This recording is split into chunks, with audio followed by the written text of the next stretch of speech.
Good evening and welcome to Undaunted, bringing into the news untold stories. I am Star Smart. Let's begin.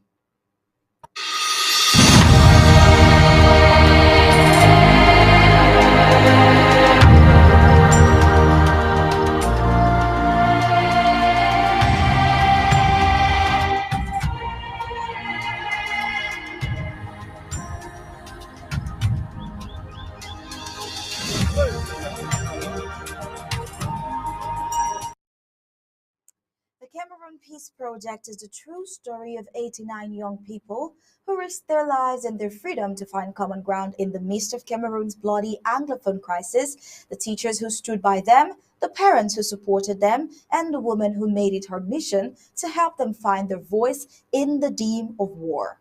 Fraught with harrowing accounts of mass killings, government sponsored tortures, arms trafficking, and a narrowly thwarted kidnapping attempt, this foray into pedagogical game theory is a tribute to all who seek knowledge, serve justice, and speak their truth in the face of unimaginable persecution. Want to know what this is about? Well, in tonight's Undaunted, we'll dive into a case study in a pedagogical game theory December 1st, 2022. Notwithstanding La Republique du Cameroon's atrocities continues towards the peace-loving peoples of Amazonia. In tonight's Undaunted as well, we'll take a look at this and many more, but only after we get the prime headlines.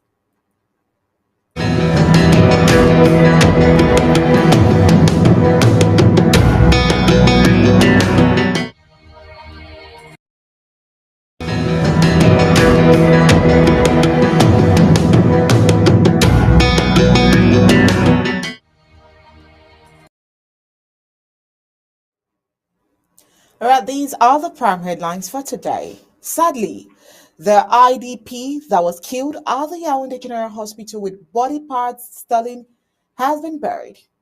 Also, today we will be looking at the several sub-Saharan countries that are helping her citizens return from Tunisia.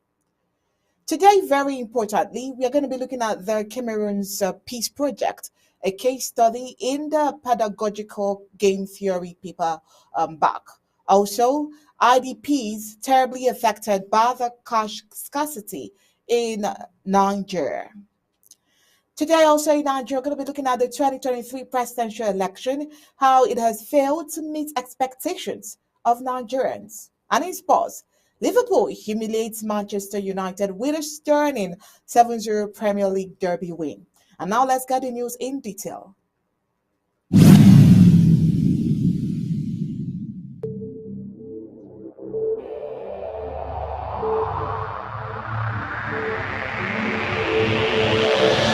The media greatly influences society.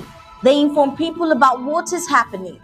It permeates people's lives by creating their own criteria and opinions. In this way, the media moves the masses, creating different social movements. For over 60 years, the people of Amazonia were deprived of such privileges. The privilege to enhance their own criteria and opinion. They have suffered cultural genocide for 6 long decades, but not in this age and not with Undaunted ABC Amba News on board. You must understand that wars are fought and won in the media. The speed of the revolution on Amazonia's quest for freedom cannot be explained without highlighting the diligent use of the media. Franco-Cameroon colonizers, among other strategic moves, weaponized the media against Ambazonia for so long, and they continue to do so even today. The question would be, how much do the oppressed people of Ambazonia need to counter the media rage? Indeed, how much more is required to stop the genocide? The carnage in Amazonia didn't start today. In 1961, 1972, 1984, 1992, Amazonians were slaughtered in huge numbers and help was not forthcoming. Why? Because the oppressor was the piper in the media. The good news is we have what it takes to dictate the pace. Right now, ABC Amba TV is taking advantage of the wonders of multimedia aggressively to inform the misinformed and disinformed with Undaunted and other revolutionary programs bringing it to the news untold stories. Most importantly, to win the media war by taking ABC Amba TV into every multimedia platform. In a word, where the importance of storytelling can never be overemphasized, Amazonians has to tell her own story, not the other way round. And like we say it always, Amazonia must narrate her story accurately. We can do this together, you know, right? You are just a click away. Visit our website at www.abcambertv.com, and the steps are quite simple. With just a click on the website, you can become a club member with so many benefits. You can also make a one-time donation, advertise and showcase your goods and services at the marketplace on the website. That was easy, right? You're welcome on board. And thank you for opting for the winning team.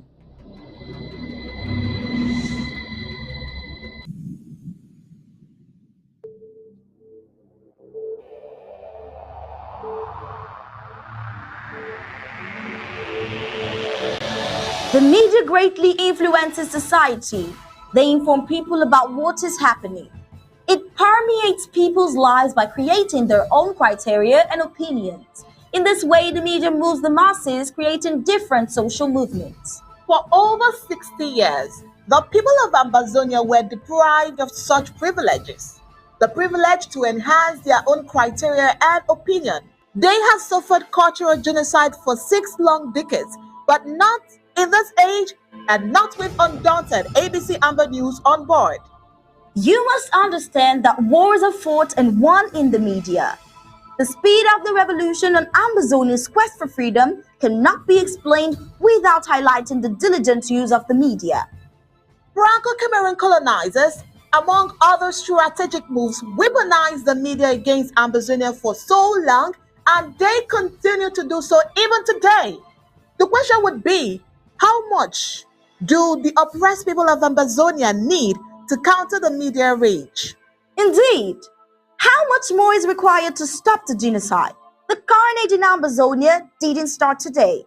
In 1961, 1972, 1984, 1992, Ambazonians were slaughtered in huge numbers and help was not forthcoming. Why? Because the oppressor was the piper in the media. The good news is we have what it takes to dictate the pace. Right now, ABC Amba TV is taking advantage of the wonders of multimedia aggressively to inform the misinformed and disinformed with Undaunted and other revolutionary programs bringing it to the news untold stories. Most importantly, to win the media war by taking ABC Amba TV into every multimedia platform. In a word, where the importance of storytelling can never be overemphasized, Amazonians has to tell her own story, not the other way round. And like we say it always, Undaunted reported on an atrocity that was committed on an Ambazonian IDP in the colonial capital of neighboring La Republic de Cameroon. She was admitted to the Yaoundé General Hospital because of health issues. She was suspiciously murdered by the hospital staff and with some organs of hers removed for reasons known only to them. The family, noticing that the body of their daughter, Ndong Omega, had been tampered with, called the Colonial Minister of Public Health, who upon arrival promised that investigations will be opened. Well, Till this very moment, nothing has been done. It's on this sad note we will begin the full briefings of Undaunted tonight. I am Unyi Obala. How are you doing, sir? Very well, Onyi. Good evening, Ambazonians. Well, at the hospital, when the family members were pressing on the hospital staff to explain what had happened to their daughter and sister, the hospital brought in security officers who deleted all the informations the family members had about Omega. If the hospital is not guilty of assassinating Ndong Omega and removing her body part, why use security officers to intimidate the family and delete incriminated images from their phones? What is the outcome of the so called investigation promised by the colonial minister of public health? Well, the family of Ndong Omega, a 22-year-old internally displaced girl from Amazonia, is not convinced that she died a natural death at the Colonial Yaoundé General Hospital, where she was hospitalized on Wednesday, February 22nd. Now, their suspicion that she was killed at the hospital became clearer after they discovered that one of her thighs were operated on and stitched without their knowledge, and her internal organs were missing. Well, the young woman died in the hospital on Friday, February 24th, after she was admitted 2 days earlier for malaria. Now, a relative asked how could her body therefore be having stitches when she was sick of malaria and she was never operated upon before she was confirmed dead. Now, the 22-year-old Ndong Omega was a seamstress and a mother of one. She had taken residence in Yaoundé after fleeing armed conflict in Boyo. Her area of origin is the Savannah zone of Ambazonia. She was laid to rest last Friday, March 3rd, 2023. And now on to the next report for tonight, the Cameroon Peace Project. The Cameroon Peace Project is the true story of 89 young people who risked their lives and their freedom to find common ground in the midst of Cameroon's bloody Anglophone crisis. The teachers who stood by them, the parents who supported them, and the woman who made it her mission to help them find their voice in the din of war. Fraught with harrowing accounts of mass killings, government-sponsored tortures, arms trafficking, and a narrowly thwarted kidnapping attempt, this foray into game theory is a tribute to all who seek knowledge, who serve justice, and speak their truth in the face of unimaginable persecution. Well, for the word, so many stories has been said and told about the Amazonian crisis, but this particular one is a different eye opener. Now, let's get to know the author. Now, in addition to teaching subjects such as humanitarian assistance and conflict studies part time, Sisi is a founder of the Global Justice Journal and the Center for Pedagogical Research in St. Charles. She holds a doctorate in social pedagogical, an MBA in negotiation and conflict management, and a BA in anthropology. Prior to launching the Global Justice Journal in 2020, Sisi served for 8 years as CEO of a global anti trafficking organizations that engaged in rescue activities and provided college scholarships to survival. It was through this role that Sisi recognized the inextricable connectedness between armed conflict and human slavery, both literal and figurative, and began developing an educational strategy to free young people from the transgenerational destruction of political and social cultural propaganda. Now, this strategy, which became known as the pedagogical game theory, is featured in her new book, The Cameroon Peace Project. Now, with that said, it simply means that she is a force in this particular topic. Well, the Cameroon Peace Project, a book by her, is interesting because she started it by encouraging fellow readers not to be deterred by the term pedagogical game theory, even if you have no idea what pedagogy means actually. It's simply a theory of learning, although the book would definitely fit into the scholarly category and is based on the author's own intensive research as well as curriculum she developed. The writing is very accessible and tells a story everyone needs to hear. As noted on the back cover, this is the story of 89 children who represent both sides of Cameroon's civil war and who literally risked their lives to attend class. The class is developed by the author and administered by local local instructors were all built on the goal of achieving peace between the two sides. But they also elevated the children's knowledge, empowered them to seek truth, and helped them discover they had no reason to hate one another. Now, the children then created an amazing resolution for peace. It should be noted that there are some parts of the book that are tough to get through emotionally, like a massacre at a nearby school and the general terror of a war that many refer to as a genocide. Now, also remember that in our tales and in all the stories and all of the reports that we've told, the children in Ambazonia no longer go to school free and safe because of the terror that is caused by the colonial La Republic to Cameroon army. But in the end, there is victory and hope for the future, not just the future of the southern Cameroons, but the future of any place involved in armed conflict or civil unrest.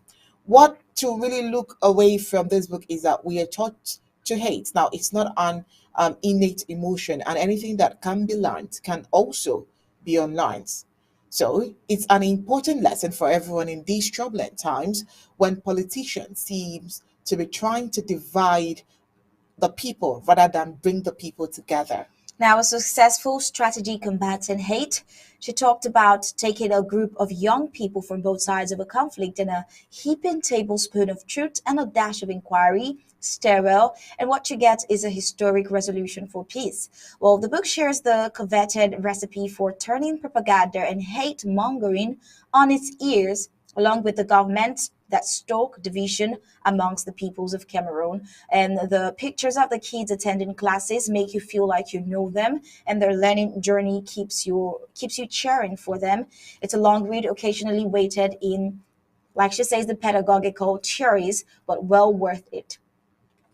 Excellent origin research. She teaches graduate courses in alternative learning methods and will make the Cameroon Peace Project required reading for her students as of spring 2023. Her department has just ordered 125 copies.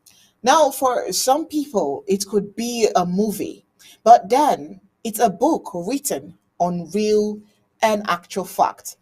Okay, and it's good that probably something great will come out of it. The chapters on research methods take a more academic approach that is admittedly a little over many heads, but the chapters about the kids involved in the peace project, the woman who launched a hunger strike, and a really intense ground zero investigation into government sponsored atrocities.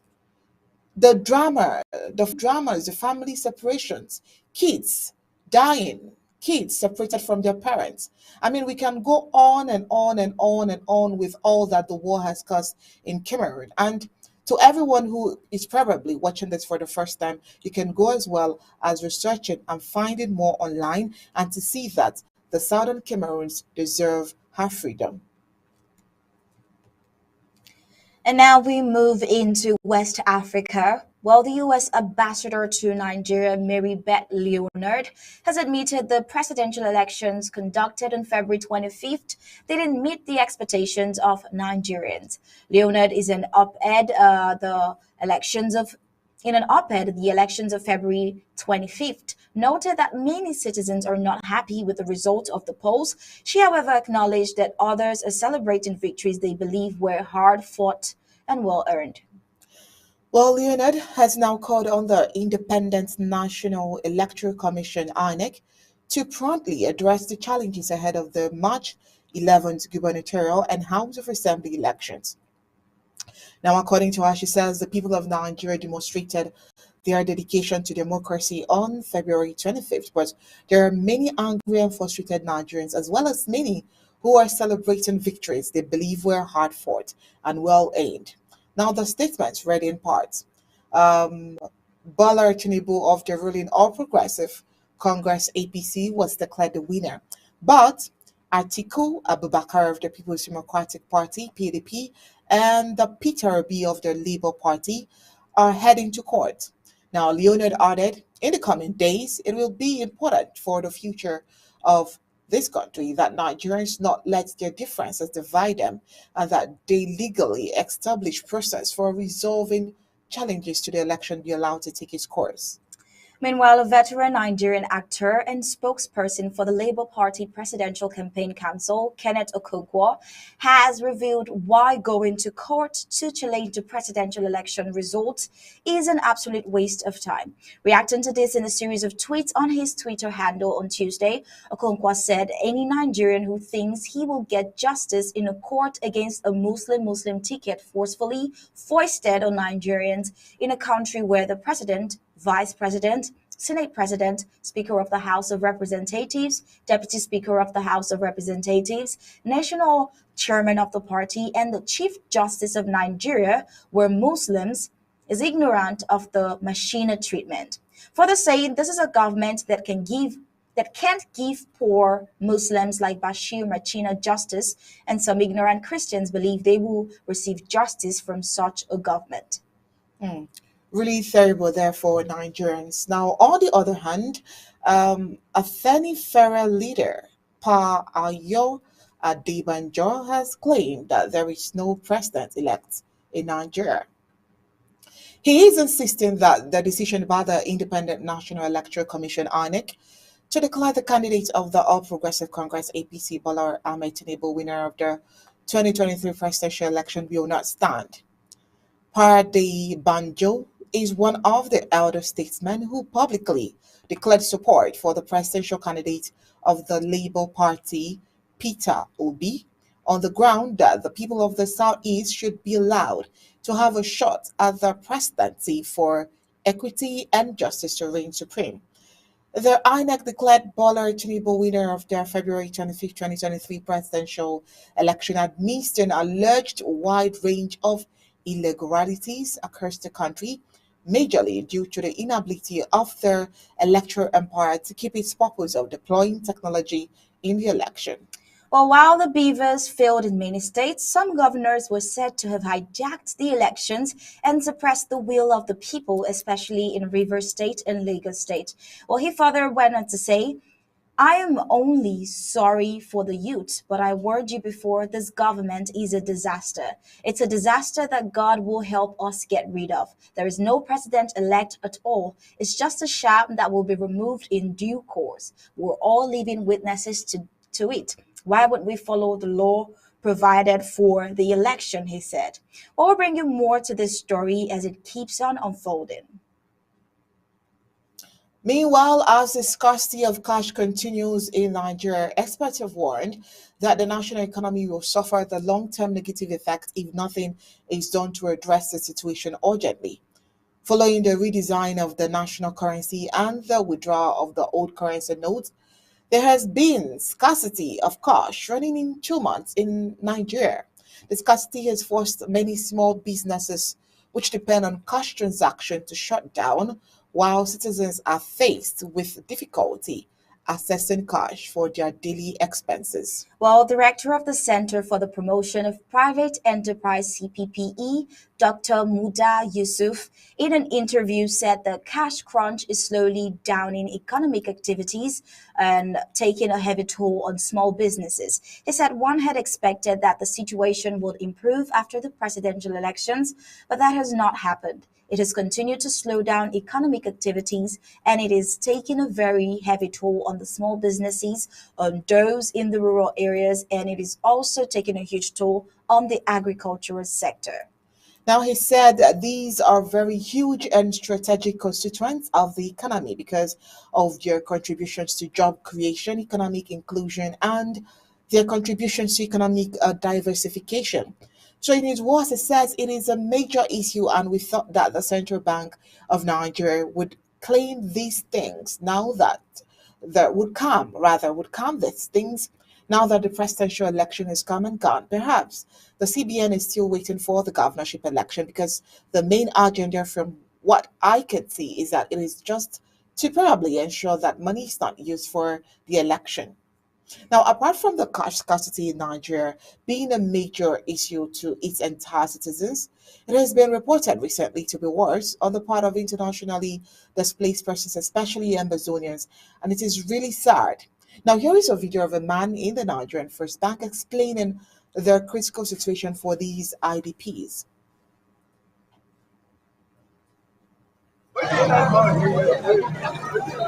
We're experiencing a situation where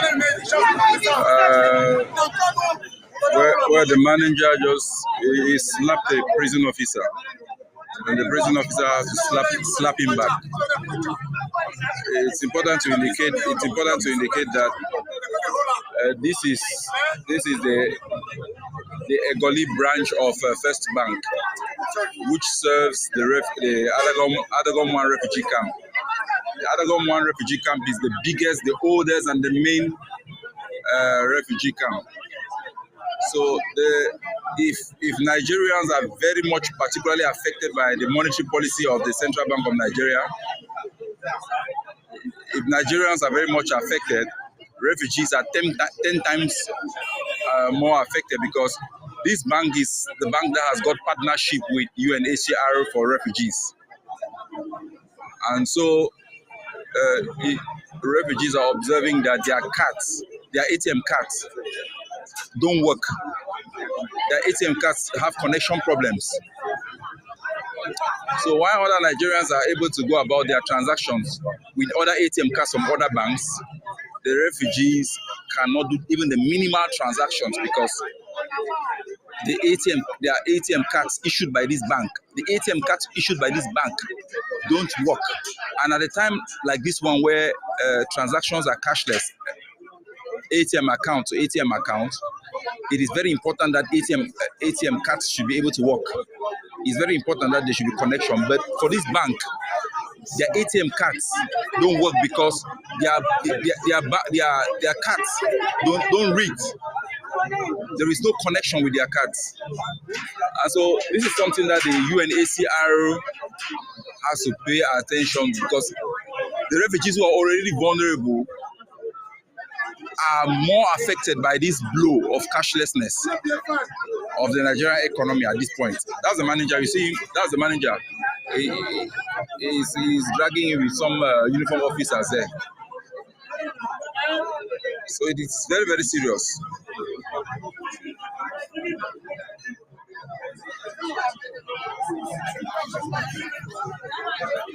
It is reported that he slapped it's reported that he slapped a prison officer, and the officer slapped him back. That is what we heard from one officer.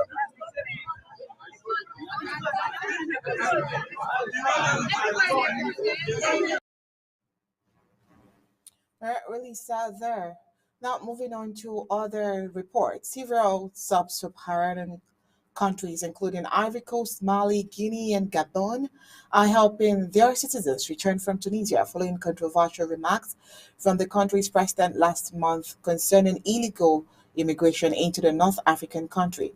Now, in a meeting of Tunisia's National Security Council on the 21st of February, President Kais Saied described alleged illegal border crossing from sub-Saharan Africa into the country as a criminal enterprise hatched at the beginning of his to change the demographic composition of Tunisia. Well, Said said the continuous illegal immigration aims to turn Tunisia into only an African country with no belonging to the Arab and Muslim world, adding that the ones behind these schemes are involved in human trafficking. The African Union strongly condemned the statements by the Tunisian government, calling them, quote, racial and, quote, shocking. The chairperson reminds all countries, particularly African Union member states, to honor their obligations under international law and relevant African Union instruments to treat all migrants with dignity wherever they come from, refrain from radicalized hate speech that could bring people to harm, and prioritize their safety and human rights, the AU said in a statement on February 24th. Meanwhile, Ivory Coast said 145 citizens will be repatriated on Saturday, the state Ivorian press agency reported. Mali also announced the voluntary repatriation of these citizens from Tunisia. Now, according to a Thursday report by state newspaper El Sol, meanwhile, Guinea posted images on Twitter of Junta leader Colonel Mamadi Doumbouya welcoming returning Guineans at the airport in Conakry on Saturday and last Wednesday. The Gabonese embassy in Tunisia said many migrants from sub-Saharan countries no longer feel safe in Tunisia and offered to repatriate its citizens who have until Sunday to register for voluntary repatriation.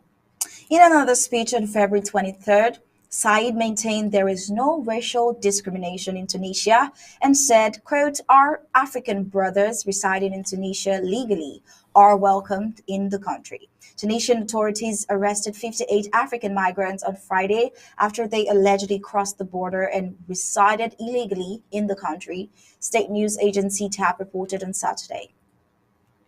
Meanwhile, this report is of great concern to us because we know that as a result of this senseless war, Amazonians are found all over the world since other countries are sending help to her people. The question here is who will rescue Amazonia? Another reason why we must continue to fight for our freedom so that Dr. Samuel Ikomisako can take over the security of her people.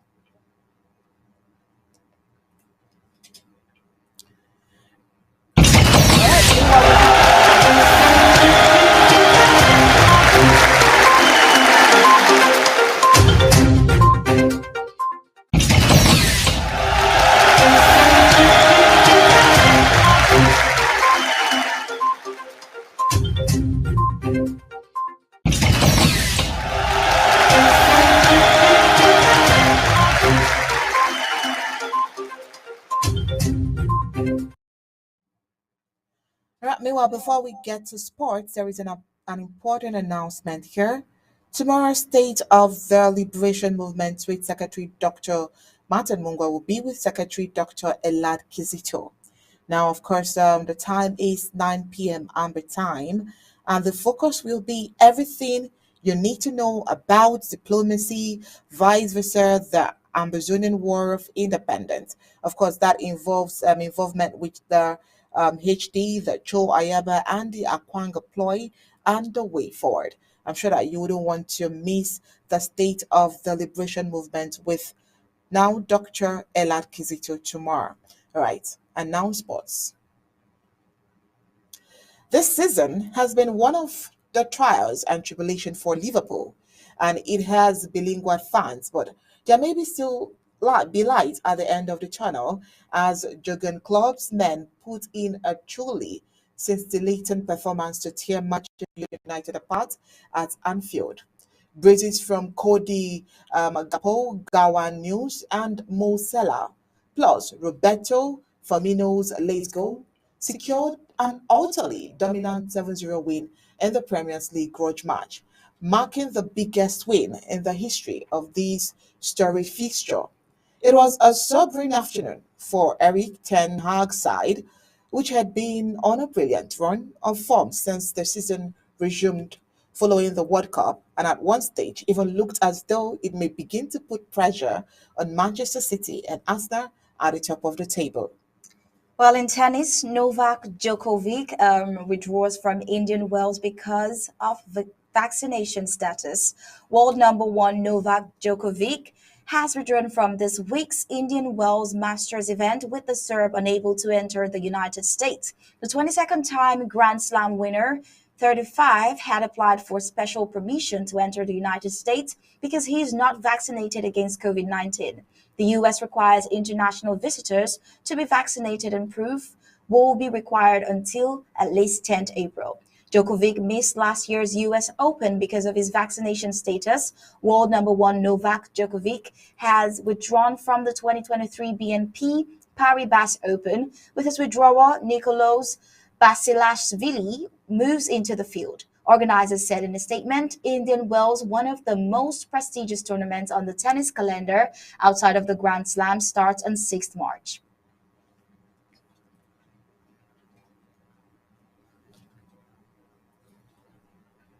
All right, and with that sports report, we've come to the end of Undaunted tonight. But before we go, let's give you a recap of our major stories. On Undaunted tonight, we told you that the killed Ida P at the Yaoundé General Hospital with body parts stolen has been buried, and several sub-Saharan countries are helping her citizens return from Tunisia. Also, we brought you the Cameroon Peace Project, a case study in pedagogical game theory paperback. All right, tonight we told you that the IDPs in Nigeria are terribly affected by the cash scarcity. Right. Also, the 2023 presidential election failed to meet expectations of Nigerians. And in sports, we told you that Liverpool humiliates Manchester United with sterling 7-0 Premier League derby win. And that was it for tonight. Undaunted, bringing to the news on Josh Stories. On behalf of my co-anchor, Star Smart, and the entire Undaunted crew, we say thank you for tuning in. We'll leave you with ABC Amba TV images. Good night and God bless you.